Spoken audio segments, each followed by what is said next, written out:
থেকে সংগ্রামী শুভেচ্ছা অভিনন্দন। এই বৃষ্টির ভিতরে যে আপনারা এখানে দাঁড়িয়ে আছেন, এই জন্য আপনাদেরকে আমি আন্তরিকভাবে ধন্যবাদ জানাচ্ছি এবং কৃতজ্ঞতা প্রকাশ করছি। আমি এই বিজিপিএস এর কোয়ার্টারের সন্তান। এই বিজিপিএস কোয়ার্টারে আমার জন্ম হয়েছে। আই বিল্ডিং এর 1 নম্বর রুমে আমার জন্ম হয়েছে। এই রুমে আমি বড় হয়েছি। বিজিপিএস প্রাইমারি স্কুলে আমি লেখাপড়া করেছি। তারপরে আমি ফার্মগেট পল্লী স্কুলে লেখাপড়া করেছি। এই বিজিপিএস এর সাথে আমার নারীর সম্পর্ক, নারীর টানি বারবার এখানে আমি চলে আসি। আজকে আমার অনেক পুরোনো বন্ধুদেরকে আমি এখানে দেখেছি। বিশেষ করে আমার আই বিল্ডিং এর অনেক শাহীন, আমার ছোটকালের বন্ধু, আমার প্রিন্টে এখন সেভেন প্রেসে চাকরি করে, তার বড় ভাই ছিল রিপন ভাই, তারাও আই বিল্ডিং এর ছিলেন। এখানে রাজ্জাক সাহেবের ছেলে মিলন আছেন, খোকন আছেন, তারাও আই বিল্ডিং এর ছিলেন। এমন অনেক ছোট ভাই বন্ধুদেরকে আমি আজকে দেখতে পেয়েছি। অনেক আমার বোনরা বিভিন্ন জায়গায় অবস্থান করছেন, তাদেরকে হয়তো দেখতে পেলে চিনতে পারতাম। আমার কয়েকজন বোন, বড় বোন এবং ছোট বোন, আমার এক ছোট বোন আমাদের সহযোদ্ধা নজরুলের স্ত্রী দাপটিন যে বিল্ডিং এ ছিলেন, তার বড় বোন, আমার বড় বোন, তারাও কিন্তু বেগমে অবস্থান করছেন এখানে আসার জন্য, কিন্তু বিজিবি বৃষ্টির জন্য আসতে পারেননি। সেই সকল বোনদেরকে আমি আন্তরিকভাবে ধন্যবাদ জানাচ্ছি এবং সহানুভূতি জানাচ্ছি। সম্মানিত ভাই বোনেরা, ডেলার কোয়ার্টারের অনেক ভাইকে আমি আজকে এখানে দেখতে পেয়েছি। আমি তাদেরকে এই বৃষ্টির ভিতরে যে তারা এখানে অপেক্ষা করছেন, তাদের প্রতি আমি আন্তরিকভাবে কৃতজ্ঞতা প্রকাশ করছি। সম্মানিত ভাই বোনেরা, আমি খুব একটা বক্তব্য রাখবো না। এই বিজিপিএস কোয়ার্টারে জন্ম হয়েছে, বিজিপিএস কোয়ার্টারে বড় হয়েছে। এই বিজিপিএস কোয়ার্টার থেকে আমার রাজনীতি শুরু হয়েছে। আমি একসময় তেজগাঁও ছাত্র দলের সাধারণ সম্পাদক ছিলাম, তেজগাঁও ছাত্র দলের সভাপতি ছিলাম। পরবর্তী পর্যায়ে আমি ঢাকা মহানগরের বিভিন্ন পর্যায়ে রাজনীতি করেছি। আমি জাতীয়তাবাদী যুব দলের সারা বাংলাদেশের সাধারণ সম্পাদক ছিলাম, সারা বাংলাদেশের যুব দলের সভাপতি ছিলাম। আমি ঢাকা মহানগরী সহ সারা বাংলাদেশের বিভিন্ন পর্যায়ে আমি রাজনীতি করেছি। কিন্তু এই রাজনীতির জীবনে প্রায় 42 বছর 43 বছরে আমরা এরশাদকে দেখেছি, আমরা হাসিনাকে দেখেছি। কিন্তু গত 17 বছর যে ফ্যাসিস্ট শেখ হাসিনা ছিল, এই সময় বাংলাদেশের ইতিহাসে একটি কলঙ্কজনক দিন।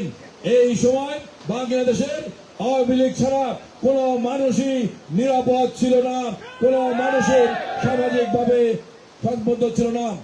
এই 17 বছর বাংলাদেশের কোন মানুষ কথা বলতে পারেনি, সাংবাদিকরা তাদের কলম দিয়ে লিখতে পারেনি।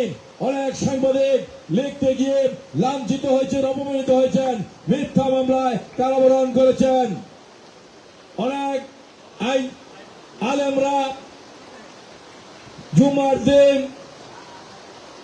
জুমার খুতবা পড়তে গিয়ে লাঞ্ছিত হয়েছেন, অপমানিত হয়েছেন, মিথ্যা মামলায় কারাবরণ করেছেন। অনেক আলেম সমাজ ওয়াজে বক্তব্য দিতে গিয়ে তারা লাঞ্ছিত হয়েছেন, অপমানিত হয়েছেন, মিথ্যা মামলায় তারা কারাবরণ করেছেন। এমনি ভাবে গত 16 বছর এই ফ্যাসিস্ট সরকারের বিরুদ্ধে যারাই কথা বলেছেন, তারাই মিথ্যা মামলা হয়েছেন, তারাই কারাবরণ করেছেন। অর্থাৎ বাংলাদেশের কোন মানুষই কিন্তু গত 16 বছর কথা বলতে পারেনি। বাংলাদেশের ছাত্র সমাজ, বাংলাদেশের যুব সমাজ, বাংলাদেশের শ্রমিক সমাজ সবাই মিলে ঐক্যবদ্ধভাবে তারেক রহমানের নেতৃত্বে দীর্ঘ 16 বছর আন্দোলন সংগ্রাম করে এই ফ্যাসিস্ট শেখ হাসিনার পতন নিশ্চিত করেছিল। আমি গত বছর জুলাই আগস্টে এই ফ্যাসিস্ট শেখ হাসিনার বিরুদ্ধে আন্দোলন সংগ্রাম করতে গিয়ে যে সকল ছাত্র, যুবক, শ্রমিক এবং 63 জন শিশু শাহাদাত বরণ করেছেন, তাদের রুহের মাগফিরাত কামনা করছেন, তাদের পরিবারকে প্রতি আমি সহানুভূতি জানাচ্ছি। প্রিয় সাথী বন্ধুরা, বাংলাদেশের ইতিহাস, পৃথিবীর ইতিহাসে এই প্রথম ঘটল কোন গণ অভ্যুত্থানে সরকারের পতন হয়, সরকার প্রধান হতে পালিয়ে যায়। কিন্তু পৃথিবীর ইতিহাসে এই প্রথম গণ অভ্যুত্থানে সরকার প্রধান সহ ওই সরকারের মন্ত্রীরা, এমপিরা, আওয়ামী লীগের নেতারা সবাই এই দেশ থেকে পালিয়ে গিয়েছে। এমনকি জাতীয় মসজিদের খতিব, জাতীয় মসজিদ হল বাংলাদেশের একটি আমাদের মনের আবেগ, মনের একটি জায়গা। সেই জাতীয় মসজিদের বাইতুল মুকাররমের খতিব বন্ধ চোরের মতো বিদেশে পালিয়ে গিয়েছে। অর্থাৎ সেই খতিব কিন্তু মুসলমানদের সাধারণ মানুষের খতিব ছিলেন না, সেই খতিব ছিলেন আওয়ামী লীগের দালাল, আওয়ামী লীগের খতিব। এই কারণে জাতীয় মসজিদের খতিব কিন্তু এদেশ থেকে পালিয়ে গিয়েছে। প্রিয় সাথী বন্ধুরা, আমরা একটি কথা বলতে চাই, দীর্ঘ 16 বছর বাংলাদেশের কোন মানুষ ভোট দিতে পারেনি। স্থানীয় নির্বাচন, জাতীয় সংসদ নির্বাচন, এমনকি কোন সামাজিক সংগঠনের নির্বাচনও বাংলাদেশের মানুষ ভোট দিতে পারেনি। এই ফ্যাসিস্ট সরকারের নেতৃবৃন্দ যা বলেছেন সেটাই হয়েছে। আপনারা জানেন, গত 2018 সালে জাতীয় সংসদ নির্বাচন হয়েছিল। সেই নির্বাচনে বিএনপি অর্থাৎ বেগম খালেদা জিয়া এবং তারেক রহমান আমাকে এলাকা থেকে ধানের শীষের প্রতীক দিয়ে নির্বাচন করার সুযোগ করে দিয়েছিল। কিন্তু এই এলাকার কুখ্যাত সহসভাপতি কামাল, তার কারণে কোন নির্বাচন করা যায়নি। আমাদেরকে কোন নির্বাচন প্রচার করতে দেওয়া হয়নি, আমাদেরকে কোন জায়গায় পোস্টার লাগাতে দেওয়া হয়নি। পোস্টার লাগিয়ে গিয়েছে, রাতে লাগিয়েছি, ভোরবেলা কেটে ফেলেছে। নির্বাচনের তফসিল ঘোষণার সাথে সাথে আমাদের 4 থানায় 91টি গায়েবী মামলা দিয়েছে। একটি গায়েবী মামলায় 120 থেকে 160 জন আসামি, অর্থাৎ এক মাসে প্রায় 11,000 লোকের বিরুদ্ধে গায়েবী মামলা দিয়েছে। অবস্থাটা বুঝুন, কেউই কিন্তু বিএনপির সমর্থক কর্মী যারা আছেন কেউই কিন্তু এই মামলা থেকে রেহাই পায়নি, ওখানেই করে ক্ষান্ত হননি। তারপরে তারা ভয় ছিল, তারা দিনের ভোট রাতে দিয়ে সম্পূর্ণ করে তারা ভোট ডাকাতি করেছে। প্রিয় সাথী বন্ধুরা, আজকে আমরা একটি কথা বলতে চাই, সেই কুখ্যাত কামাল স্বরাষ্ট্রমন্ত্রী এই এলাকায় মাদকের একটি রাজত্ব করেছিল। তার সন্তান, তার ছেলে মাদকের ব্যবসা করত, তার ছেলে মাদক সেবন করত এবং এই বৃহত্তর তেজগাঁয় এমনকি এই ঢাকা মহানগরীতে একজন বড় মাদক ব্যবসা ছিল। আজকে এই মাদকের ব্যবসার মাধ্যমে আজকে ঢাকাবাসীকে তথা তেজগাঁ যুব সমাজকে ধ্বংস করে দিচ্ছে। আমরা পরিষ্কার ভাষা বলতে চাই, যদি আগামীতে নির্বাচন হয় আর বিএনপি যদি ক্ষমতায় আসতে পারে, অবশ্যই আমরা এই বৃহত্তর তেজগাঁ থেকে মাদক মুক্ত করব, চাঁদাবাজ মুক্ত করব এবং আমরা সন্ত্রাস মুক্ত করব। প্রিয় সাথী বন্ধুরা, বৃষ্টি পড়ছে, বক্তব্য দিয়ে তো করবো না, শুধু একটি কথা বলতে চাই, আগামী বছর ফেব্রুয়ারি মাসে নির্বাচন, সেই নির্বাচনকে দু একটি দল বানচাল করতে চায়। তারা এক এক সময় সংস্কার, একবার বলেন পিয়ার পদ্ধতি, আবার বলেন গণভোট। এগুলা কেন বসছেন তারা জানেন, নির্বাচন হলে তারা জয়লাভ করতে পারবে না। এই কারণেই তারা নির্বাচন বানচাল করার জন্য একবার গণভোট, একবার সংস্কার, একবার পিয়ার পদ্ধতির কথা বলছেন। প্রিয় সাথী বন্ধুরা, একটি দল, যে দলটি স্বাধীনতা যুদ্ধের সময় বাংলাদেশের স্বাধীনতার বিপক্ষে ছিল, যারা পাক হানাদার বাহিনীকে সহযোগিতা করে বাংলাদেশের বুদ্ধিজীবীদেরকে হত্যা করেছে, যারা পাক হানাদার বাহিনীকে সহযোগিতা করে বাংলাদেশের হাজার হাজার মা বোনের ইজ্জত নষ্ট করেছে, সেই দলটি জামাতে ইসলাম। এই জামাতে ইসলাম থেকে সাবধান থাকতে হবে। আপনারা দেখুন, জামাতে ইসলামের প্রতিষ্ঠাতা মাওলানা মওদুদী এই জামাত ইসলাম প্রতিষ্ঠা করেছিলেন যখন ব্রিটিশ সরকার ছিল। সেই সময় যখন ভারত পাকিস্তান ভাগ হবে, এই জামাত ইসলাম কিন্তু মুসলমানদের পক্ষে না থেকে, অর্থাৎ পাকিস্তানের পক্ষে না থেকে ভারতের পক্ষে ছিল, হিন্দুদের পক্ষে ছিল। এই হল জামাত ইসলামের চরিত্র। এই জামাতের আমির সে তার বইতে লিখেছে এবং তার বিভিন্ন বক্তব্যে সে বলেছে, আমাদের নবী হযরত মুহাম্মদ সাল্লাল্লাহু আলাইহি ওয়াসাল্লাম নাকি তার জীবন দশায় অনেক ভুল করেছেন, ভুলের জন্য ক্ষমা চাওয়া উচিত ছিল, তিনি ক্ষমা চাননি। এইসব কথা বলে ধর্মকে তিনি ধ্বংস করে দিতে চেয়েছেন। এই মাওলানা মওদুদী বলেছিলেন সাহাবীরা এবং নবী লোভী ছিলেন, এই লোভের কারণে অনেক যুদ্ধে মুসলমানদের পরাজয় হয়েছে। এগুলো হলো তাদের ইসলামকে ধ্বংস করার একটি প্রক্রিয়া। প্রিয় সাথী ভাই বোনেরা, আপনারা দেখেছেন আমি গত 5-6 দিন আগে এই বৃহত্তর তেজগাঁর বিভিন্ন মাদ্রাসা এবং মসজিদের আলেমদের নিয়ে একটি মত সভা করেছিলাম। সেখানে একজন মুফতি, একজন আলেম তার এই মওদুদীর বই নিয়ে প্রমাণ নিয়ে তিনি বক্তব্য দিয়েছেন। তিনি বলেছেন তার ছেলে ফারুক মওদুদী একটি সাক্ষাৎকারে বলেছেন যে ব্যক্তি রাস্তায় ওষুধ বিক্রি করে মানুষকে সুস্থ করার জন্য, কিন্তু তার পরিবার যখন অসুস্থ হয় সেই ওষুধ কিন্তু তার পরিবারকে খাওয়ান না, অর্থাৎ ওষুধটি হলো 2 নম্বর ওষুধ। ঠিক জামাত ইসলামের প্রতিষ্ঠাতা মাওলানা মওদুদী যে নীতি করেছেন, জামাত ইসলামকে যিনি যে নির্দেশ দিয়েছেন সেই নির্দেশ কিন্তু তার 9 পুত্র সন্তানকে দেননি। তার পুত্র সন্তানকে বিদেশে লেখাপড়া করেছেন, জামাত করতে দেননি। জামাতের মিটিং চলাকালীন অবস্থায় যদি যারা শুনতে যেত তাও দেননি।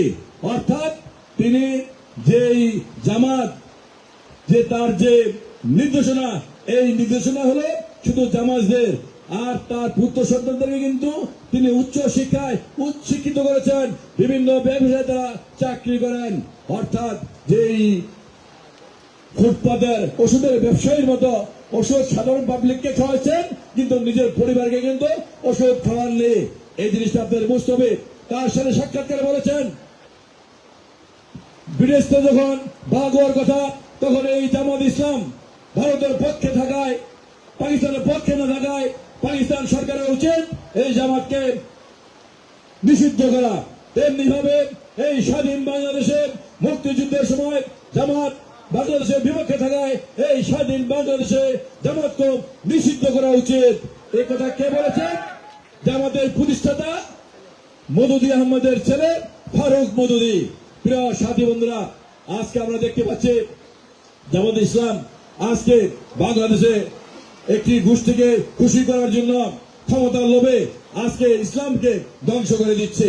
জামাত ইসলামের একজন নেতা, হাইকোর্টের সবচেয়ে বড় নেতা জামাত ইসলামের, তিনি মন্দিরে গিয়ে বলেন হিন্দুদের পূজা আর মুসলমানদের রোজা একই জিনিস। এটা বিভিন্ন কয়েকটি রাষ্ট্রকে খুশি করার জন্য বলছেন ক্ষমতার লোভে। আবার বলেন হিন্দুদের উলুধ্বনি আর মুসলমানদের আজান একই জিনিস। কেন বলছেন? আমাদের পার্শ্ববর্তী একটি রাষ্ট্রকে খুশি করার জন্য, ইসলামকে ধ্বংস করে দিয়ে ক্ষমতায় যেতে চায়। আবার জামাতের এক নেতা বলেছেন যে দাঁড়িপাল্লায় ভোট না দিলে তারা কাফের হয়ে যাবে, একমাত্র দাঁড়িপাল্লায় ভোট দিলে বেহেশতে যাওয়া যাবে। তারা বেহেশতের টিকিট নিয়ে বসেছেন। আপনারা দেখেছেন জামাত ইসলামের কুষ্টিয়ার এক এমপি প্রার্থী বলেছেন বিবি খাদিজা হযরত মুহাম্মদ সাল্লাল্লাহু আলাইহি ওয়াসাল্লামের প্রথম স্ত্রী, তিনি নাকি নামাজ পড়েন নাই, রোজা করেন নাই, যাকাত দেন নাই, ইবাদত করেন নাই, এমনকি পর্দাও করেন নাই, তারপরে তাকে বেহেশতে আল্লাহ তাআলা তাকে বেহেশতের ঠিকানা করে দিয়েছেন। এই যে মিথ্যা কথা বলছে, এটা মনে করে ইসলামকে ধ্বংস করে তারা দিচ্ছে। আজকে জামাত ইসলামের সাধারণ সম্পাদক তিনি বলেছেন যে কোরআনের আইন পরিবর্তন করার সময় এসেছে। কোরআনের আইন কি পরিবর্তন করা যায়? কিন্তু জামাত ইসলামের সাধারণ সম্পাদক বললেন কোরআনের আইন পরিবর্তন করার সময় এসে আমরা কোরআনের আইন পরিবর্তন করব। এটা কিন্তু একটি গোষ্ঠীকে, আমাদের পাশাপাশি 2-1টি রাষ্ট্রকে খুশি করার জন্য বলছে, পার্শ্ববর্তী রাষ্ট্রকে খুশি করার জন্য ইসলামকে ধ্বংস করে দিচ্ছে ক্ষমতার লোভে। প্রিয় সাথী বন্ধুরা, জামাতের আরেক নেতা বলেছেন আমি অনেকবার কোরআন পড়েছি, কোরআনের 53 জায়গায় ভুল আছে, কোরআনে কি ভুল থাকতে পারে? কিন্তু জামাতের ওই নেতা বললেন আমি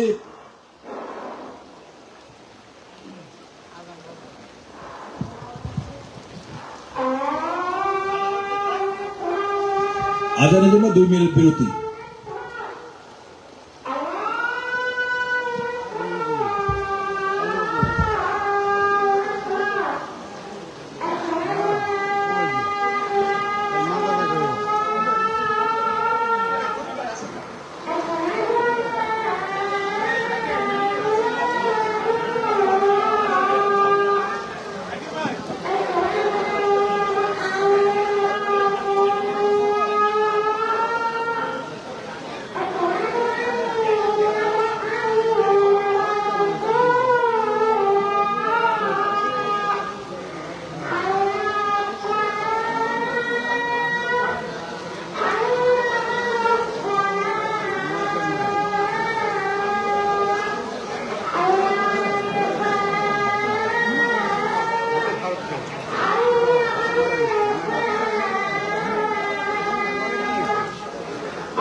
সংগ্রামী ভাইয়েরা আমার, যে কথাটি বলতেছিলাম, জামাতে ইসলামের এক নেতা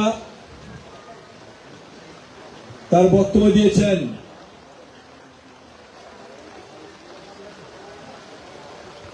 যে ইসলামকে তারাই লালন পালন করেন, আর যারা আছেন তারা লালন পালন করছেন না। জামাতের এক নেতা বলেছেন, জামাতের শীর্ষ পর্যায়ের নেতা, মসজিদগুলিতে কওমি মাদ্রাসার ইমামরা দখল করে রেখেছে, তাদেরকে ঘাট ধরে বের করে দিতে হবে। ভাই, আপনি কাদেরকে ঘাট ধরে বের করে দিবেন? তারা তো এই দেশের মানুষ, তারা আলেম, তাদেরকে আপনি ঘাট ধরে বের করে দিবেন। অর্থাৎ তারা কি চাচ্ছে এটা আসলে বোঝাটা বড় মুশকিল। তাই আমি বলতে চাই, তাদের একটাই কাজ, সেটি হলো ইসলাম ধ্বংস হয়ে যাক, তাদের কোনো কাজ আসে যায় না, তারা ক্ষমতায় আসতে হবে। প্রিয় সাথী বন্ধুরা, আজকে একটি কথা পরিষ্কার ভাষা বলতে চাই, নতুন ফতোয়া দিয়েছে জামাত ইসলামের সাধারণ সম্পাদক, পকেট মার জায়েজ। কখন শুনেছেন? আজকে নতুন একটা ফতোয়া দিয়ে যাচ্ছে, পকেট মার জায়েজ, যার পকেটের টাকা পাবেন নিয়ে যাবেন, নিয়ে আমাদের জামাতের রাজনৈতিক কর্মকাণ্ড করবেন। পাগলের দেশ, জামাত পাগল হয়ে গিয়েছে। আজকে জামাত ইসলামের আমির ডাক্তার শফিক সাহেব 5ই আগস্টের পরে বললেন, আমরা জোর করে কোন বোনদেরকে বোরকাও পড়তে দিব না, বলবো না, হেজাবও পড়তে পারবো না। বোনরা যেমন যাদের মন চায় যেমনি খুশি সেমনি ড্রেস পড়তে পারবে। আমরা বলে এটা আমরা মানি না। আমরা বিশ্বাস করে আমাদের বোনরা অবশ্যই মার্জিত ড্রেস পরবে। বোরকা পরুক, হেজাব পরুক কিনা পরুক না, এটা আমাদের পেশার নয়। আমাদের বোনরা মার্জিত ড্রেস পরবে, যা খুশি ড্রেস পরবে, এটা আমরা মানতে রাজি না। তারা বলে, তারা ইসলামিক দল অসব পার্শ্ববর্তী কয়েকটি রাষ্ট্রকে খুশি করার জন্য, ক্ষমতা যাওয়ার জন্য বলবে আমাদের বোনরা যেমন খুশি ড্রেস পরুক, আমাদের কোনো আপত্তি নেই। আমাদের আপত্তি আছে। আমাদের আপত্তি হলো একটাই, আমাদের বোনরা, আমাদের বোন, আমাদের মা, আমাদের মেয়ে, তারা অবশ্যই মার্জিত ড্রেস পরবে। সবাই আমরা তাদেরকে শ্রদ্ধা করব। প্রিয় সাথী বন্ধুরা, এগুলা কেন করছেন জানেন? কিছু একটা ঘুষ থেকে পার্শ্ববর্তী একটা রাষ্ট্রকে খুশি করে ক্ষমতায় যেতে চায়। আজকে জামাত ইসলাম যেখানে একটু পায়ের নিচে মাটি শক্ত, সেখানে কিন্তু তারা উগ্র হয়ে যাচ্ছে। আপনারা দেখেছেন, তারা বিভিন্ন মসজিদে তারা রাজনৈতিক মিটিং করা শুরু করেছিল। অনেক এলাকাবাসী বাধা দিয়েছে, সেখানে তারা মসজিদে হামলা করেছে। মসজিদে তারা হামলা করতে তারা কোনটা বোধ করেননি। তারা বলেন, যদি মসজিদে রাজনীতি করা না যায়, তাহলে মসজিদে কোরআন তেলাওয়াত করতে দেওয়া হবে না। আজকে তারা বড় বড় কথা বলেন, ইসলামের কথা বলেন। আজকে দেখুন, ইসলামিক ব্যাংক, আমরা মনে করি বাংলাদেশের প্রতিটি ব্যাংকই কিন্তু বাংলাদেশের 18 কোটি মানুষের। আজকে কয়েক হাজার পরিবার আজকে কান্নাকাটি করছে। তারা আজকে পারিবারিকভাবে আজকে নিঃস্ব হয়ে যাচ্ছে। তাদেরকে ইসলামী ব্যাংক থেকে বের করে দেওয়া হচ্ছে। তাদের একটি অপরাধ, তারা জামাত ইসলাম করেন না। এই জন্য তাদেরকে কয়েক হাজার চাকরিজীবীকে ইসলামী ব্যাংক থেকে বহিষ্কার করা হয়েছে। বাংলাদেশ ব্যাংক, ইসলামী ব্যাংকটাই বাংলাদেশের একটি ব্যাংক, তাই না? তাহলে বাংলাদেশের প্রতিটি মানুষের অধিকার আছে এই ব্যাংকে চাকরি করার। যারা জামাত করবে তারাই চাকরি করবে, আর কেউ চাকরি করতে পারবে না। এটা কখনো হতে পারে না। প্রিয় সাথী বন্ধুরা,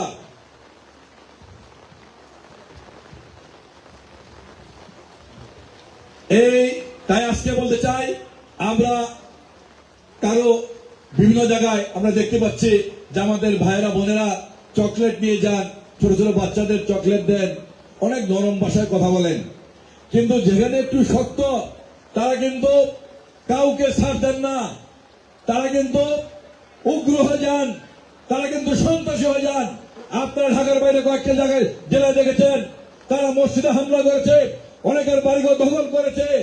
তারা বলেন একটার পরিবর্তে 10টা খুন করে ফেলবো। এটা কিসের আলামত? তারা রাজশাহী বিশ্ববিদ্যালয়ে শিক্ষকের দাড়ি ধরে তারা টানা হেসরা করেছে, চট্টগ্রাম বিশ্ববিদ্যালয়ের শিক্ষকের থাপড়িয়েছে। কই তখন তো জামাতের নেতারা কথা বলেন না। যেখানে তাদের পায়ের নিচে একটু মাটি শক্ত, তারা বেয়াদবের শেষ হয়ে যান। এই বেয়াদবদেরকে এদেশ থেকে বিতাড়িত করতে হবে। প্রিয় সাথী বন্ধুরা, আমি আমার বক্তব্য দীর্ঘায়িত করবো না। আমি একটি কথা বলতে চাই, এক সময় এই বিজেপি কোয়ার্টার সহ ডিলার কোয়ার্টার সহ এই এলাকায় একটি সন্ত্রাসের রাজত্ব কায়েম করেছিল একটি গোষ্ঠী। আমরা শুধু পরিষ্কার ভাষায় বলতে চাই, যদি আগামী দিনে বিএনপি ক্ষমতা আসে, আল্লাহর রহমতে এই এলাকা হবে সন্ত্রাস মুক্ত এবং চাঁদাবাজ মুক্ত। আমরা মনে শুনেছি এই বিজেপি কোয়ার্টারের ভিতরে ওপেন মাদক বেচা কিনা হতো, এখন কি হচ্ছে? কিন্তু আজ থেকে 1 বছর আগে কিন্তু এই বিজেপি কোয়ার্টার, ডিএলএর কোয়ার্টার একদম ওপেন মাদক বেচা কিনা হতো। আমরা পরিষ্কার ভাষায় বলতে চাই, আগামীতে বাংলাদেশের মানুষ যদি বিএনপিকে ভোট দিয়ে ক্ষমতা আসার সুযোগ করে দেন, বিএনপি যদি মানুষের সেবা করার জন্য সরকার গঠন করবে এবং এই এলাকা আমরা অবশ্যই চাঁদাবাজ মুক্ত, সন্ত্রাস মুক্ত, মাদক মুক্ত আমরা করব। তারপর কিছু কিছু সমস্যা আছে, রাস্তার যে বিভিন্ন দুই পাশে গাড়ি রেখে এই রাস্তাগুলো বন্ধ করে দেওয়া হচ্ছে। আমরা মনে করি এই বাস এবং ট্রাকগুলো অন্য জায়গায় রাখার ব্যবস্থা করে দিয়ে আমরা এই রাস্তাগুলো আমরা পরিষ্কার করে দেবো ইনশাআল্লাহ।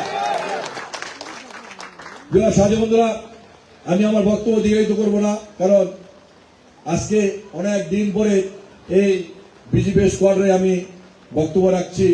এই এলাকা আমার জন্ম, এই এলাকায় আমি বড় হয়েছি।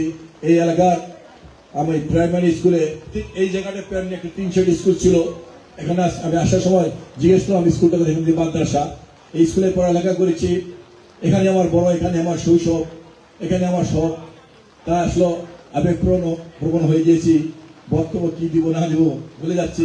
শুধু একটি কথা বলতে চাই, আমি আপনাদের সন্তান, আমি আপনাদের ভাই, আমি আপনাদের ছেলে, আমি আপনাদের বন্ধু, আমি কারো বড় ভাই, কারো ছোট ভাই। আমি সবার কাছ থেকে দোয়া চাই, সহযোগিতা চাই, আমি যেন আপনাদের পাশে থাকতে পারি, আপনাদের জন্য কাজ করতে পারি। আমাকে দোয়া করবেন, সহযোগিতা করবেন। পাশাপাশি আমাদের প্যান্টো নেত্রী, বাংলাদেশের 3বারের প্রধানমন্ত্রী বেগম খালেদা জিয়া অসুস্থ, তার জন্য দোয়া করবেন। মুক্তিযুদ্ধের ঘোষক শহীদ রাষ্ট্রপতির জন্মের জন্য দোয়া করবেন। বিএনপির ভারপ্রাপ্ত চেয়ারম্যান তারেক রহমানের জন্য দোয়া করবেন।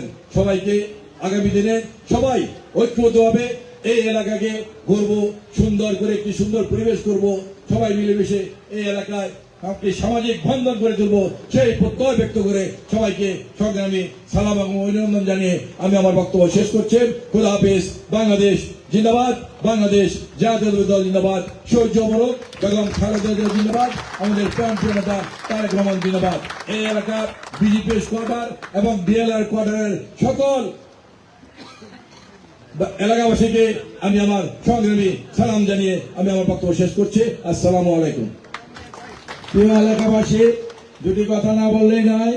আজকে এই অনুষ্ঠানের এই মত বিনিময় সভায় যে সভাপতি, সম্মানিত সভাপতি, উনি ইতিমধ্যে বিজেপি এসে মাত্র ওভারটাইম শেষ করে ওনারা রওনা দিয়েছে।